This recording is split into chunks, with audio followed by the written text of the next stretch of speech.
Quantum mechanics can be a very intimidating type of concept because there are so many different things.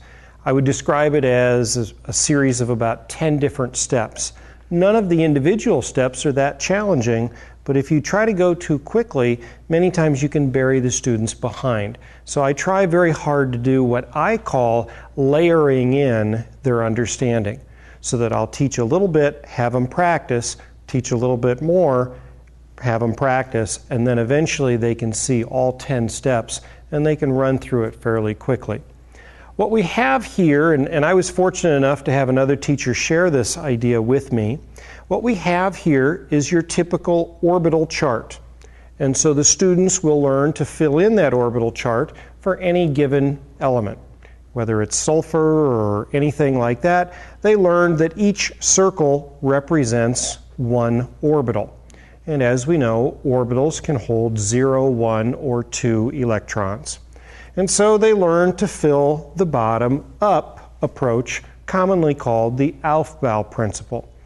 Once we've gotten that, we start at the bottom and we go higher and higher, the 3p, then the 4s, then the 3d, 4p, and so forth.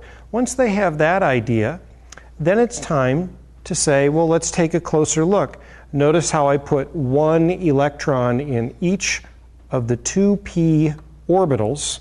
So I would go bing, bing, bing. Then I would come back and go bang, bang, bang. That we don't go bing, bang, bing, bang, bing, bang. No, we don't do that. So we're going to layer in their understanding, starting with the Aufbau principle, where we fill bottom up. Then we'll teach Hund's rule, where we put one electron in each orbital before we double up. And then, after they've gotten that idea down, then we'll say, well, now let's take a look at electron configuration. Having the electron configuration down here with these same examples allows us to say, you've already done the orbital chart, now fill in the electron configuration. The students are able to go much faster than if I start over with brand new examples and then fill in the electron configuration. So once they've filled in the orbital chart, once they've filled in the electron configuration, then it's time to teach quantum numbers. The quantum numbers, as we know, simply describe an address for any of the electrons, and typically it's the last electron in. The differentiating electron is what we typically assign the 4 quantum numbers for. What I like about this diagram is we do have full-size charts that you can hang in your room, and you get one big orbital chart.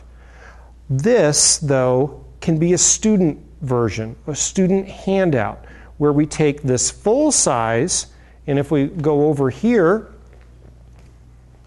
what we see here would be the four orbital charts on one individual page. So if I photocopy 2-sided copies, I'm able to get 8 orbital charts for the students on one single sheet of paper.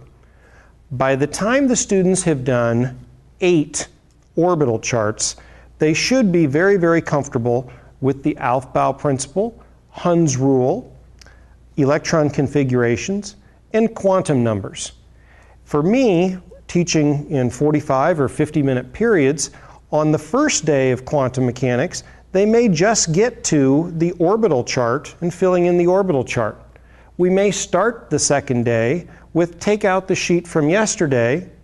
Let's focus in on the electron configuration and teach that concept very quickly. And then we're able to say, now let's take some notes on quantum numbers, and again, refer back to that sheet that you got yesterday with those 8 examples that you've already done. Please assign the 4 quantum numbers. So hopefully you'll find, as I have, that this orbital chart can teach an awful lot of information as long as we break it into small, individual, bite-sized bits of information. Okay? Easy to fit 8 of those on one page, and students seem to think it's pretty cut and dried, and no one step seems to be intimidating for them.